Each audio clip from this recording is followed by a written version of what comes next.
Welcome to Locality's Making Bank podcast, where we continue our exploration of South Florida's entrepreneurial landscape with host Keith Costello, co-founder and CEO of Locality Bank. Sit back, relax, and let South Florida visionaries guide you on an entrepreneurial journey from tribulation to triumph, sharing the very stories that have shaped them. Don Campion, welcome to Locality Bank's Making Bank podcast. Well, thank you for the privilege, Keith. Nice to be here. Yeah. And of course, we met at Nova Southeastern, right, where you have been recognized as one of their entrepreneurs in their program, and have been honored through that program as well, right? Yeah, very exciting and a great honor.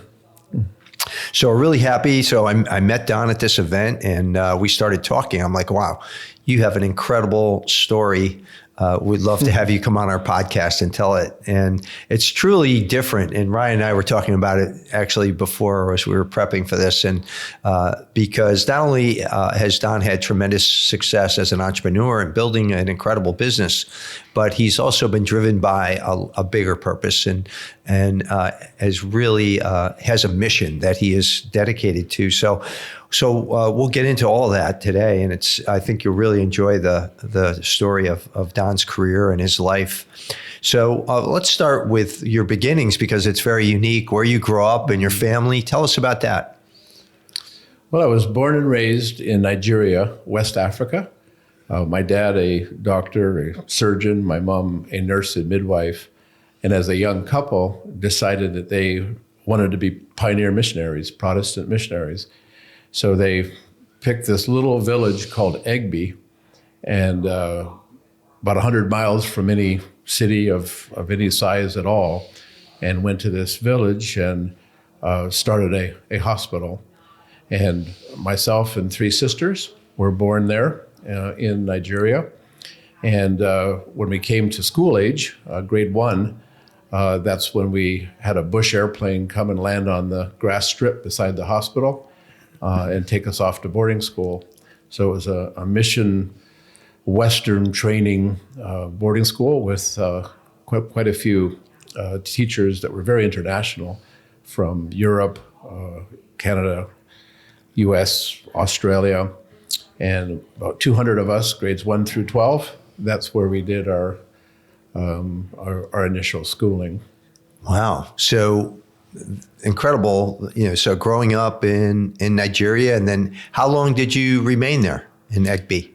Yeah, I actually lived in Nigeria till I was 18 years old. My dad's Canadian, my mother is American, so we did come back about every 5 years for about 9 months or so to see relatives and so forth. Those first trips back and forth were by ship, from New York to London to Lagos, Nigeria, and then the latter ones were flying back and forth. Wow, that's really amazing. And then at 18, you moved to Canada? I did. Yeah. I actually had an exciting exit from Nigeria. I fixed up a Honda 175 motorcycle, and I drove it all the way from Egby to London. So I crossed the Sahara Desert. Wow, that's an adventure. Crossed the Sahara Desert, then crossed over at Gibraltar, and then up to Calais in France and over to Dover, England, and then flew to Canada. I got my passion and interest in aviation from these little Bush airplanes that would pick us up, take us off to boarding school, right from grade 1. And it was a 2.5-day drive, or it was a 3-hour flight in a small little 5-seater. So you could see right off the bat the incredible advantage of what an airplane can do, time-wise, comfort-wise, utility-wise. And so that's where I got my passion. So I went to Toronto, enrolled in Seneca College, a 4-year program of aviation technology and learning how to fly. Got my multi-engine instrument commercial. And then I went to technical school after that, aircraft maintenance. in that time, I came down to sunny Florida because I love the tropics. And my parents were still serving in Nigeria, so not much family at Christmas time or March break. So I'd come down here to Fort Lauderdale, Miami area, where I had a colleague that was a couple years older than me in aviation. And I saw the number of airplanes between West Palm Beach and Miami way back then when I was in college. And I said, boy, as soon as I graduate, I'm moving down to this land of plenty where there's probably more airplanes just in these 3 counties than there is in all of Canada. Wow. So that's interesting. You had the advantage of really knowing at a young age, like you want to do something in aviation. So you identified an area that you really loved and had appreciation for. And then you kind of almost stumbled on an opportunity by coming down here and looking around and seeing, wow, exactly, this is a business opportunity. So you graduate from college and come down here, I guess, right? I did, and started flying for a little charter company back and forth to the islands, this little 6 and 10 seaters, and on-demand charter. And that was probably the pivotal point in my beginning career as to, do I really want to be a pilot, or is there another aspect of aviation? And what I saw was that pilots had started charter companies here in South Florida, and those that just had 2 or 3 airplanes were struggling with the maintenance side and the support side, because it wasn't quite enough airplanes to meet or to make business sense to have a full-time director of maintenance to satisfy the FAA regulations for a charter certificate. Sure. So they're always struggling with maintenance. So I said, well, if I started a little company that focused on little charter companies that just had 2 or 3 airplanes, and then get the certification that the FAA would prove us to be their maintenance provider, I think that's a niche that a lot of those little charter operators would really appreciate. So that was the beginning of this. I rented a hangar at Executive Airport, Fort Lauderdale Executive. It basically had space for 4 little airplanes, so I rented out 3 of the spaces to help cover my overhead, used the one, continued to fly, but used the one space to start doing maintenance. And that idea really caught on, and other operators that had 1 or 2 airplanes quickly contacted myself, and then now is starting to gather the momentum with a few other teammates, and we started providing maintenance. And I would always tell my customer, you'll never know the difference of me being part of your staff or being an independent company. And they say, well, what's that mean?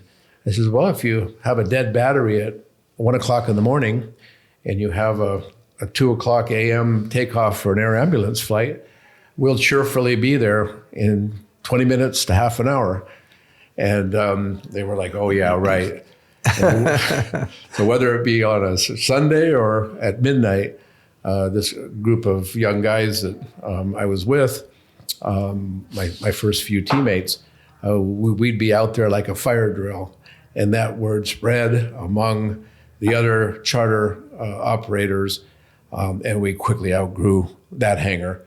And then the next hangar and the next hangar. We've been on a growth path really ever since 1979 out at Fort Lauderdale Executive Airport. Wow. So that's an incredible story, and there's a lot in there. Right. There's a lot of lessons in there for people who are looking to start a business. You basically looked around, you identified a problem or a need that these smaller,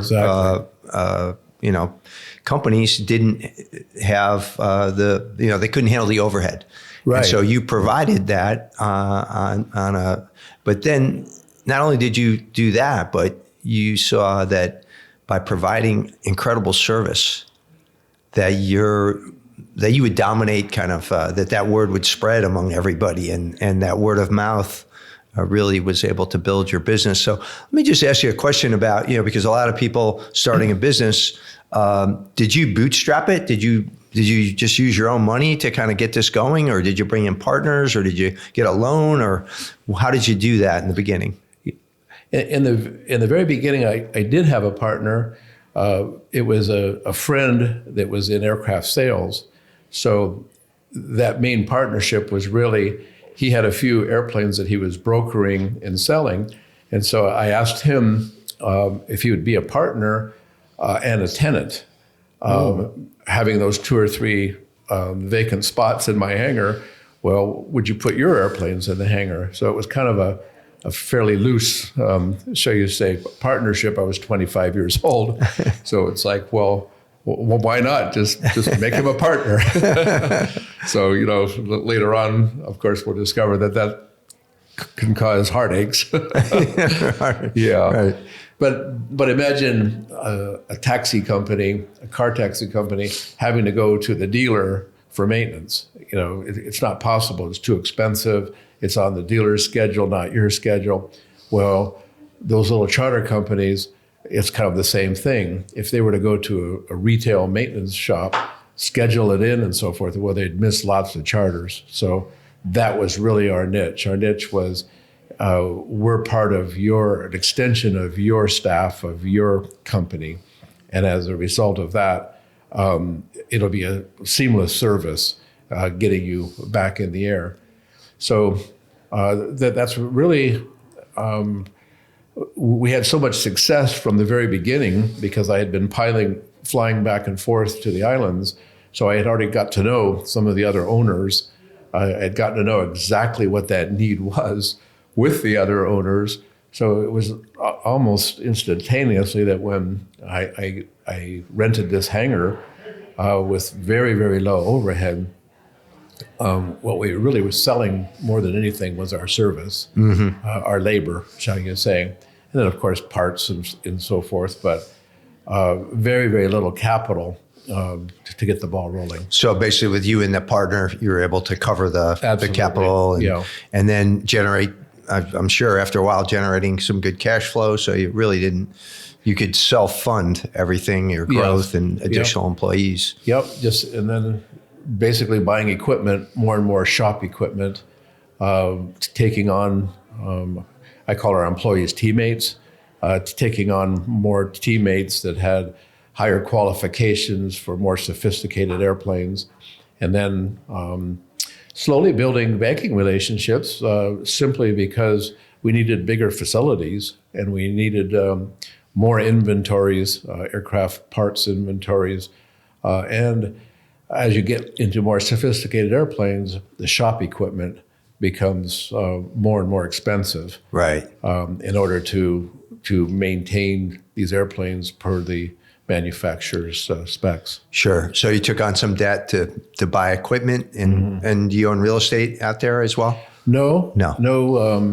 In our case, the city owns the airport, right. And then there's a developer, Holland Builders, Jerry Holland, that rented me a hangar, and that was one of the big mentors, and at the same time, one of those areas where I went to a developer that had hangars, and said, I really feel that I could help you fill your hangars.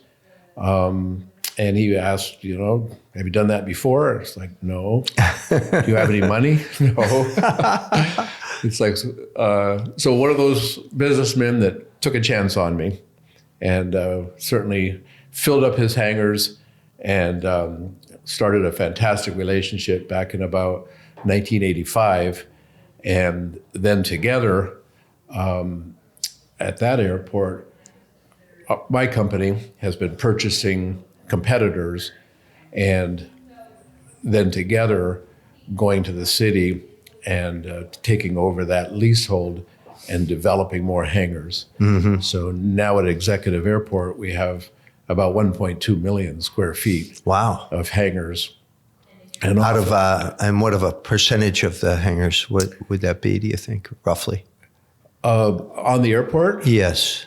Are you the biggest? Probably about 70%. Wow. I would say. Okay. And we have about 600 airplanes based with us. Wow. Within that Shelter Banyan complex. Incredible. And then that fell into another model, and that model really was much like a shopping mall, where we were going to, now with all this property and all these hangars, let's find tenants that are offering services that we don't offer. So, we're doing fuel and concierge, we're doing hangar storage, we're doing heavy maintenance, avionics repair, parts sales, aircraft sales. But we weren't doing charter, flight training, air ambulance, helicopter. So we went out and found tenants that were good in those areas and asked them if they would like to move into our complex. And we would help push customers their way and so forth. And then we could go out to the industry and say, come to the Banyan Air complex, and there's more services offered in one location than perhaps anywhere else in the world. Wow. And the unintended benefit of that was now each of those good, viable businesses were telling their customers, we're located in the Banyan complex. But they were talking to their customers. So we would go to a trade show, and so many of the visitors would come by and say, how many locations do you have? Everybody knows about your business. Wow. And we didn't really catch on. Yeah. We thought good marketing, but not that good. But we did caught on to, well, we have like 15 different businesses in the complex offering services that we don't, that are telling their customers, where they're located and, where they can rent a car. And, we have a little cafe there, the Jet Cafe, and we have a pilot shop. So they would send their students to the pilot shop or their customers. And that synergy now within the real estate and complex really helps them, and has really helped put us on the map as well. So I'm getting a sense that you are really good at building relationships. Yes. Our business is really all about relationships. It's our fuel doesn't make that plane fly any higher or faster than anybody else's, but the experience that we can give our customers can be very, very different from that of our competitors. But even the way you've built your business, so you had this relationship with Jerry Holland, and that's Shelter. That's correct. Yeah. And so that was early in 1985 in the history of Shelter too. I mean, they were building up, right? Very much their business. The beginning. You guys created a relationship where you're helping each other, and then also with these other businesses coming into your building. I mean, that's really very smart, and there's a lesson there, I think, as well for anybody who's building a business, partnering up, helping other people. Maybe it comes from the mission past, where you learn these skills about helping other people and having that be a benefit to you and your business. Yeah, very, very much so. And if you want to go back to the mission growing up, we built our own houses, we built our own water supply, put in our own little diesel generators for electricity. So it was really the little community of nurses and doctors, and then Nigerian staff really made a medical compound in the middle of nowhere that was serving tens of thousands of villagers. Yeah, in that area. And at a young age, you saw the success of that and the positive results of working together, I guess. And I often think our complex in aviation is similar to the medical complex that I grew up in. The workshop helps keep everything going. Then you'll have a little recreational area. Then you've got your training and so forth. Well, within our complex, we slowly have all those little components as well. Wow. So you've been in business over 40 years. Yes. Which is incredible. I mean, thank you. When you think about the businesses that have really been around and been successful for that long, there's a handful probably. And then when I think about it, as we're talking so far, it just seems like everything just fell into place, and it was just a wonderful experience. And I'm sure that's not the case. Mm-hmm. Tell us about some of the challenges that you went through as you built your business. Well, the biggest challenge was actually taking on partners, and it could be really a differentiator between partners. If you have one that's purely an investor, that I could see working, and in fact, even Jerry Holland in my mind was an investor by allowing me to use his buildings. Sure, I had to pay rent, but with really not much history or success given that chance. But putting that aside, when you took on an actual shareholder that was also part of the operational side of the business, that's where you really can run into a bind, because you may have different vision, you may have different energy levels. One may have a family, the other may not have a family. So perhaps I was just too young and naive to be thinking that through. And the operational partners took one on that had a lot more maintenance skill and experience than myself. So I thought, well, that would be just natural in being able to work on bigger and better airplanes quickly.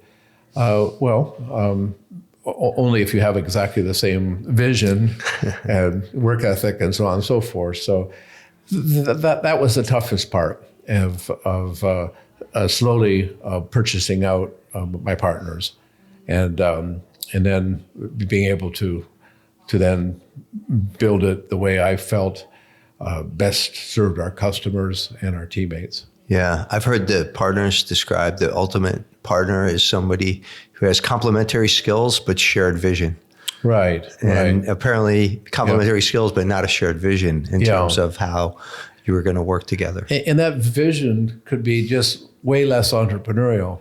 In other words, not wanting to take a chance. Mm-hmm. And if one's married with children and the other's single, like I was, it's like, and the way I grew up, it's just all about chances. Sometimes perhaps too much, Right. But at the same token, in business, that's you don't know what you don't know, and so often, just jumping in there because your gut's telling you so, you're on the right track. And if you have a partner that's not in that same mindset, it starts really leading to differences of opinion. Yeah. So good lesson there too about taking on a partner, making sure that's the right fit. And I guess that could go for a business partner as well as a spouse, right? I mean, it's very important to make sure that partner, your spouse, is also into what you're doing and into the business. Totally agree. Yeah. How does that work for you? Wonderful. Been married 36 years. Wow. Sue Ann, my wife, comes from an Italian background where she would spend her summers over in Italy with her parents and grandparents and so forth. And in the early days of Banyan, I actually met her at the airport. She was flying with other friends and so forth quite frequently over to the Bahamas and so forth. So I got to meet her there. And then she joined us for about 18 years in our accounting department at Banyan. And then when we started our philanthropy project back in Nigeria, rebuilding the mission station that I grew up on, she then started to take that on and purchase medical equipment, construction equipment, and so forth that we send over to the project in shipping containers as we're rebuilding the hospital and College of Nursing there in Nigeria. Wow. Well, that's worked out great, and glad to hear that. It's been super. And children? No, we children? haven't been blessed with children. Have a lot of nephews and nieces that we're quite close to, and wonderful. Great. And so, from the other than you mentioned, the partner, Anything else that you would do differently if you were to look at your track record? It seems like you've done everything very well, but is there anything else you look back on that you would do differently? It would be a lesson for somebody? I think in some ways I would have expanded a little quicker as opposed to trying to perfect everything, spending a lot of energy. I absolutely like processes, systems, and pursue excellence in our craft, shall you say. But we've had opportunities to expand and have done so at Executive Airport, where we've actually purchased 5 of our competitors and then been able to use their land in order to expand our footprint, but to expand to other airports. And we've had some opportunities that have kind of been more focused at Executive than expanding to the other airports. Although just in the last month, we've expanded to St. Augustine because we are a Honda jet dealer for the Southeast. Okay. So we sell a Honda jet airplane that's produced out of Greensboro, North Carolina. And they need more maintenance bases around the country. So we're kind of doing a little beta test where we have a little facility now in St. Augustine, and then we may start spreading across the country with other maintenance bases for the Honda jet. And anything else in the future of the business that you see as you look forward? Well, just continuing to expand our capabilities on more complex airplanes. There's all different sizes of business and corporate aircraft. And just recently, in recent years, we've been working on Gulfstreams and Globals, which are kind of the ultimate.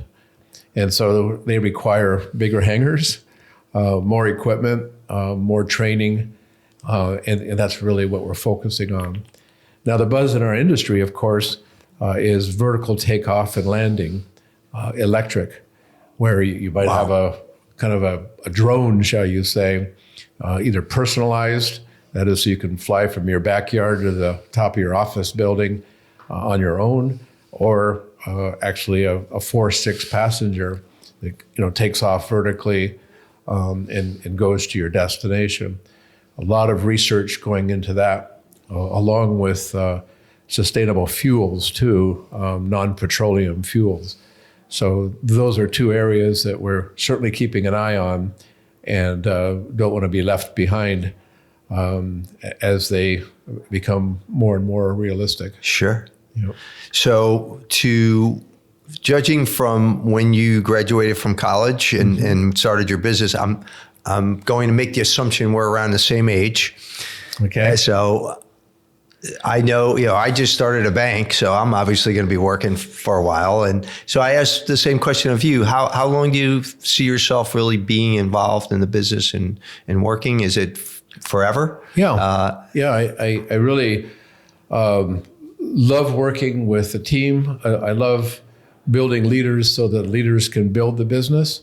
And we have just an incredible team of about 220 employees, of which 6 departments, each of them run by young people in their, I would say a majority of them are in their 40s. And yet they've still been with us for at least 10 years. Wow. Yeah. So I love to see them growing and developing as we grow in the industry. And one thing I can't help but mention is there's a magazine called Professional Pilot Magazine that's about 60 years old, very well known in our industry, and they do a survey each year of the different aviation facilities. About 3,500 of our, we call it a fixed base operation, is what you call it in the corporate world, and they do a survey among their pilots, about 15 or 16,000 pilots, as to which facility gives you, the best value, has the best amenities, best customer service, just all around best business to do their business with. And we were chosen number one in 2023. Wow. For United States. Congratulations. So our team is really trying to leverage that. I bet. But it's been very exciting.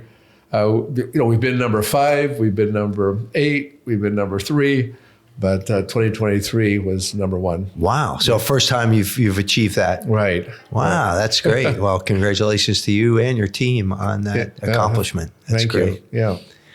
So we can't talk about your career without talking about philanthropy and your work. As you mentioned already, that your wife has been very involved, and you have too, in really helping people and giving back. And I'd like to hear you talk a little bit about what you've been doing there in Egby. Yeah, we have like 5 principles in our business. In our business philosophy. Number 1 is honor God in all we do, inspire trust by being trustworthy, help our teammates grow and develop their careers, pursue excellence and continuous improvement, and then contribute to the communities that we serve and beyond.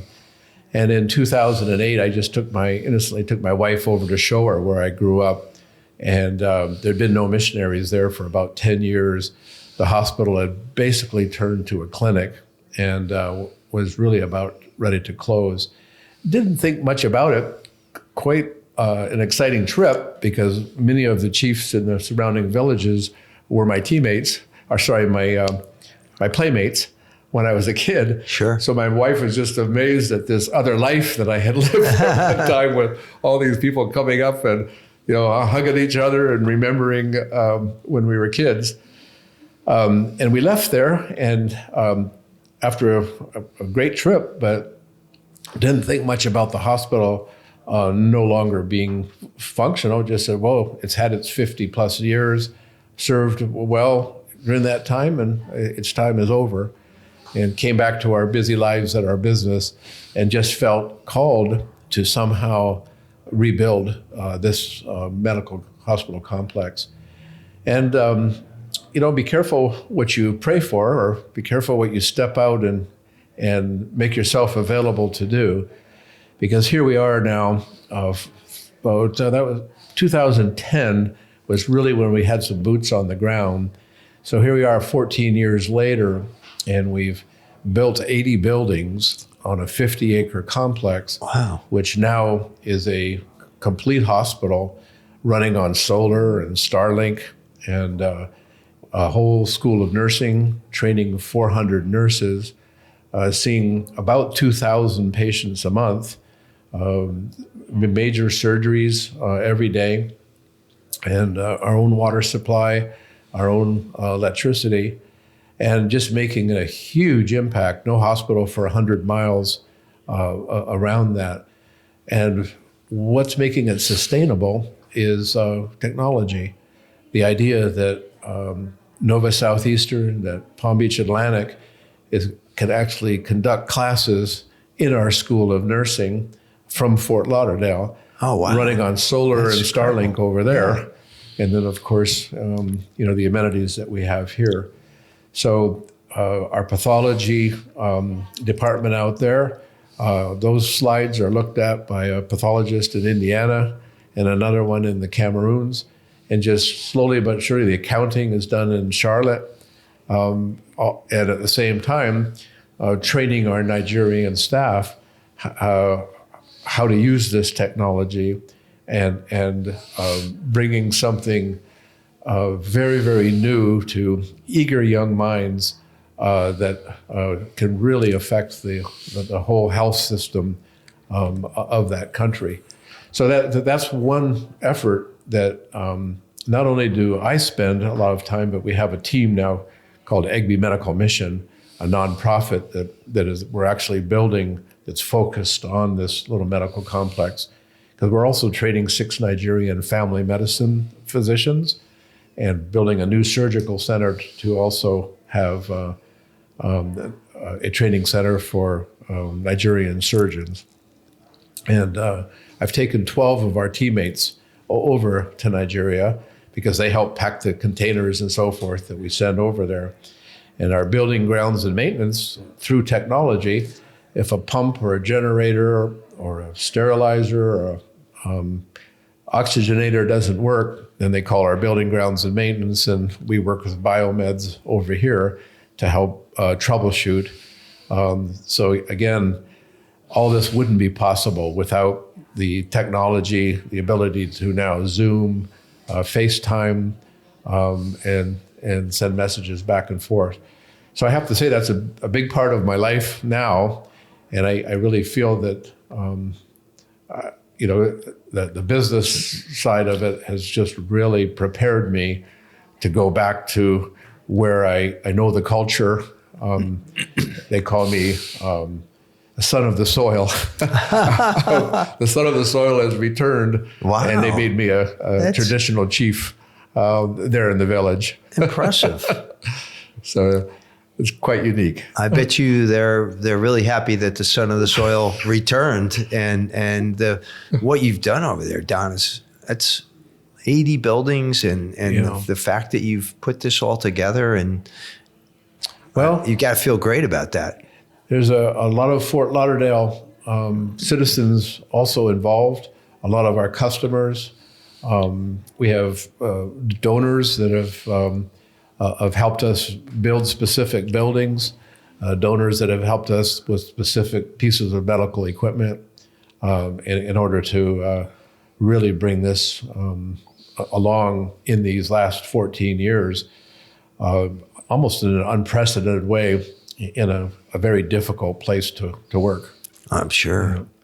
And I guess we realize if you build a business, you don't do anything alone. You've given a lot of credit to your teammates in your business, but also in this charitable endeavor, you called on a lot of people to help you, and very much so. And that happened because of a lot of people working together. And we have many volunteers that go there as well. Nurses, doctors, construction, many from Fort Lauderdale, others around the States, and they help in not only serving in the hospital for, say, 2 weeks to a month, but they also do training. And so they build that relationship on the ground, and then now with technology, when many of the nurses and doctors go back to the States or to their various vocations, they keep touch with our resident doctors there or our ward nurse, and that relationship has really grown as well.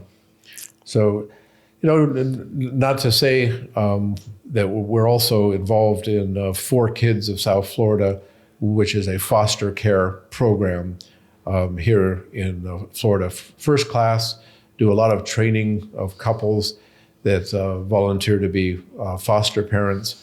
And that model that they've perfected so well here in Fort Lauderdale is now actually spreading across the country. Great, and that's so I'm familiar with that organization as well. Great organization here. Yeah, my wife was on the board for quite some time. Wonderful. Yeah. Are you involved in any business organizations like YPO or any of those various organizations? There's one called Vistage. Oh, you're involved in Vistage. Okay, yeah. Great. And again, a real special group. There's 14 of us, and I would say 10 of us have been together for 20 plus years. Wow. So I personally have been in Vistage for 30 years. So some of my business mentors that have had ridden the road to success, and then had some real difficult times, and especially 2008 and so forth, or in COVID. It's been such a great learning experience, such a camaraderie among ourselves. Sure. And in fact, we get along so well. We do a guys trip every year to somewhere in the world, and that's a Thursday through Sunday time together, whether it be in Guatemala, or whether it be in Vancouver, Canada, or in the Bahamas. Just a fantastic group of guys that I really owe a lot of my learning and ability to bounce things off other entrepreneurs, kind of as their quasi board. I'm in Vistage and I've been in for 15 years myself. So I share that same sentiment and how much help I've gotten from the people that I've been involved with too. So Great. Yeah, Carl Sprague is actually the chair of my group, and I Tom believe Foster is ours. And and so I think Carl is actually the chair of 4 Kids of the board right now. I know he's involved. I'm not sure if he is. You know, but I know Carl. Yeah. So awesome. Interesting. That's great. Well, good advice there. We usually hear that too from everybody we've had on the show that has had a business success, that they've got a group of some kind that's really like a mastermind group who you can share things with, get advice, and they're all really mentors in a sense. Very much so. Yeah. And we're all in different businesses.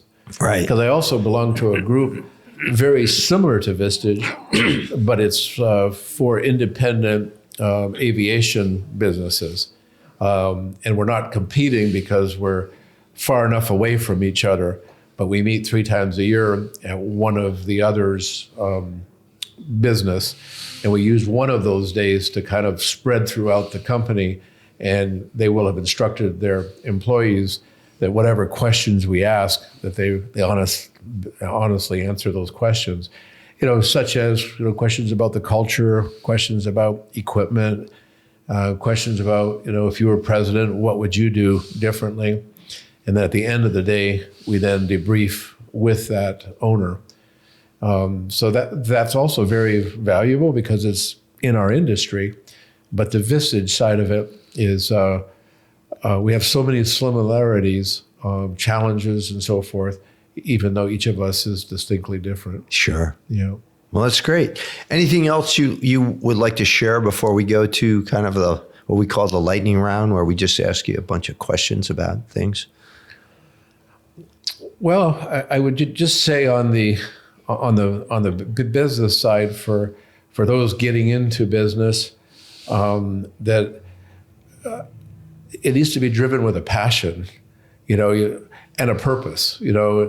When I got into business, it's like, what solutions was I trying to bring a sector of the economy or a group of people, and that was the maintenance side of it, which of course has grown to listening to our customers throughout the years, 6 different departments now, and then departments that I didn't want to get into, like I said earlier, attracting them into the complex.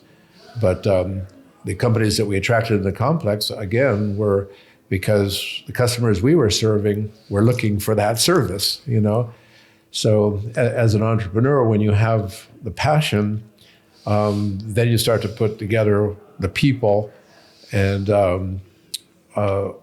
very important is process.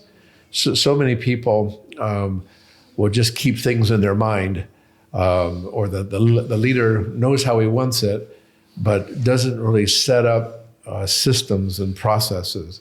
And I really feel our company has been able to really scale because of processes and systems, and we call it the Banyan Way. And the Banyan Way incorporates environmental issues, safety issues, FAA issues, into customer service issues, into how we do things at Banyan. And that takes away a lot of, if you hire a more experienced manager from a bigger company, them just coming on board and kind of taking it in that direction.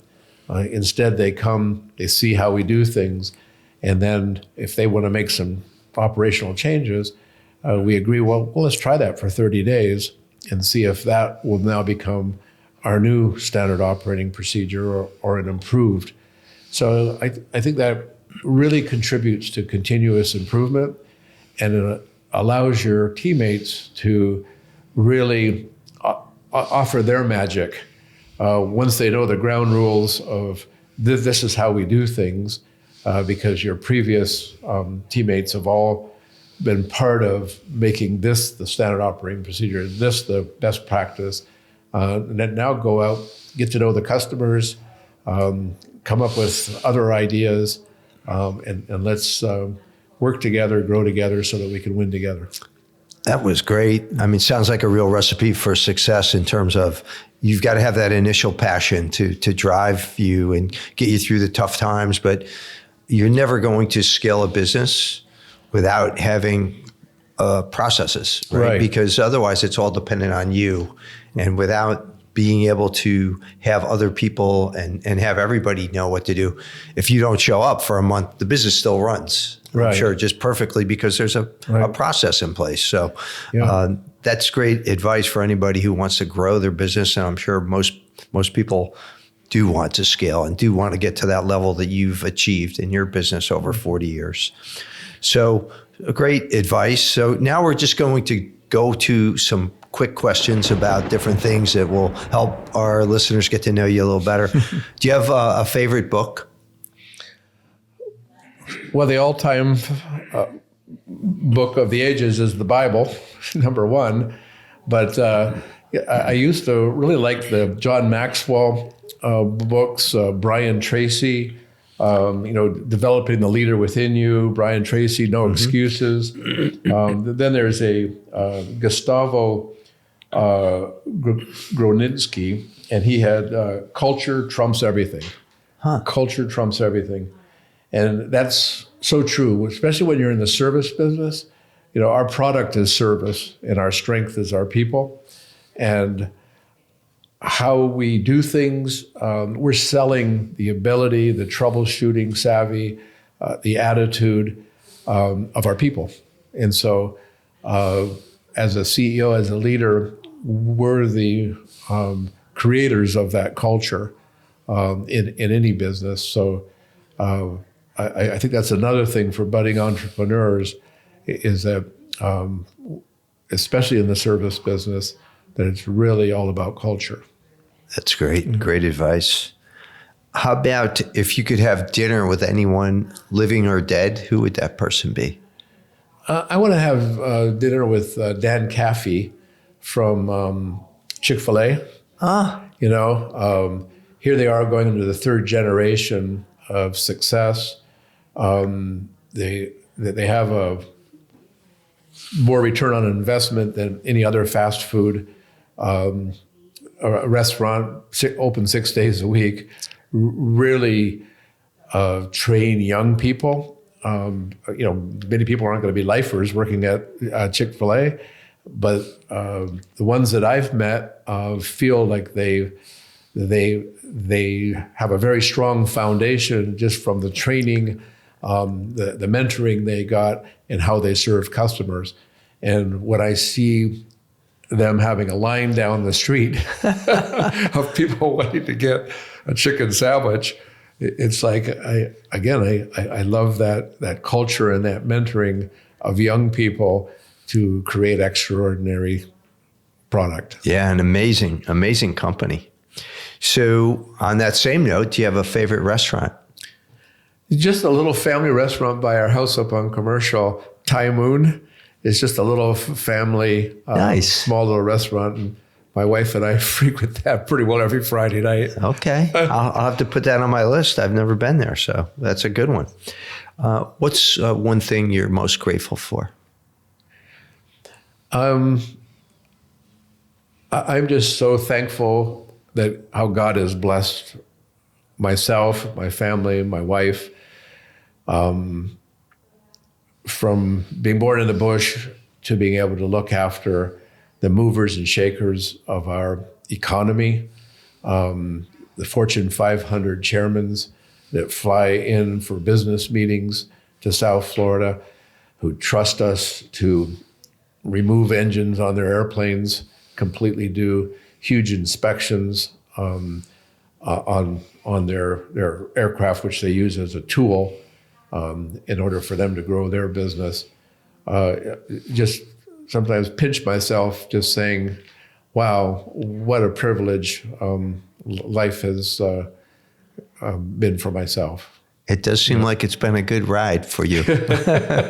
But I would also say, interestingly enough, so you take care of the movers and shakers of the Fortune 500 CEOs, but you're also taking care of people over in Egby who are the neediest people. So it's an interesting contrast.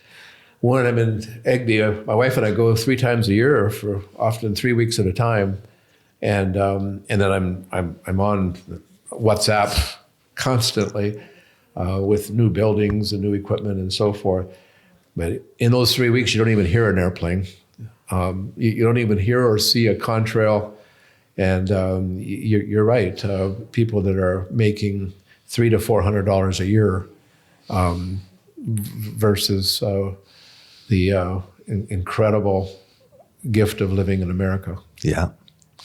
What's the best advice that you've ever gotten?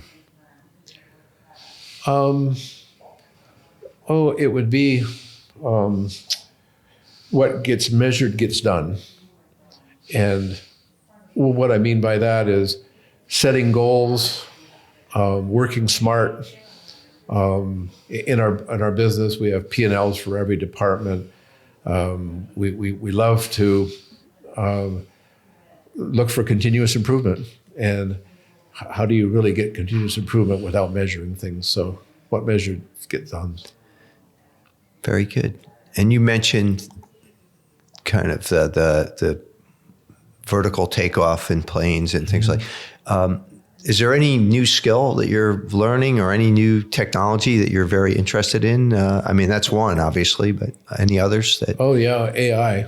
Mm-hmm. AI and it coming into repair manuals for the aircraft, being able to take pictures and be able to have feedback. And Honda's working on some of that technology there. In our social media, our marketing department is using it more and more in order to put videos together, edit videos and so forth. We're using it in meetings now, where you can record the meeting and have it translate right into the key points of that meeting. Yeah. Pretty neat stuff. It is. It's absolutely incredible. I think a lot of people are finding out just how incredible it is. Is there somebody that you particularly admire? Well, growing up, my parents, the idea that they would have 11 years of university and then go to the bush in order to be tropical medicine experts, never having been to Africa, and then persevering through thick and thin to build a hospital. I learned an awful lot from their mindset and so forth. And then Jerry Holland with Shelter, in the sense of him being an entrepreneur on the building side, and then recognizing in young people, I think this might be worth taking a chance, even though it could really, damage his reputation. Because remember, an airport is just we're all in a common community. Airplanes have to land at an airport, you know. So unlike so many other businesses that can be spread out among the community, we're all there kind of like looking at each other. And so it's even that much more of a decision to let an unqualified, unproven person into your huge investment. And so just through the years, seeing him grow, and a lot of banks don't particularly like the aviation sector either, because of the mobility of the airplanes, and the an airplane's value can vary immensely depending on how many hours it has on the engines and so on and so forth. But on the building side, in a sense, you might call it an depreciating asset, because you're leasing the land from the government. Right. And so if they happen to want that land when your lease is up, well, no matter how good a tenant you've been, they may ask for that. They may say, well, sorry, we're not going to renew that. We're going to put a tower there instead. Right. So Yeah. Jerry didn't let that bother him. He just went into that niche. There's riches and niches, and that niche of really working with the lenders and with the different cities and counties has really grown the property side of Holland Builders / Shelter. That's great. Yep. So can't help but ask, if somebody wanted to be involved with the EGB mission and how can they get involved with that if they wanted to volunteer or donate to that? Oh, thank you. Yeah, EGB is EGBE. That's the name of the village. So you can go to egbhospital.org. Okay. egbhospital.org. And we've got a pretty active website there. Great. Yeah. Well, so egbhospital.org. So remember that. And then if somebody wanted to get in touch with you for your services and how would they do that? Is that Well, we're out at Executive Airport. My email is dcampion@banyanair.com, or you can see me on LinkedIn. But we have a great team out there. And if you'd like to have a tour of corporate airplanes undergoing heavy maintenance, of instrument panels being changed from gauges to glass, a super pilot shop. We've got the biggest pilot shop in the world for the aviation enthusiast, for the professional pilot, for the student, little simulators in there. And then we have the Jet Cafe on the other side. So another thing about building a business is building an experience for the customer. Many of our competitors are just a gas stop. But when you come to our lobby, it's a Tommy Bahama, Florida feel. On one side is the Disney-themed pilot shop. And then on the other side is the Miami Beach-themed cafe. Wow. Oh, that's great. Well, Don Campion, really a great podcast with you, a lot of great information. Thank you so much for being here today. We appreciate it. Yeah. Thanks for tuning in to Locality's Making Bank podcast. Be sure to subscribe on your favorite podcast platform to catch the latest episodes, and visit localitybank.com today to learn more about all the benefits of banking local.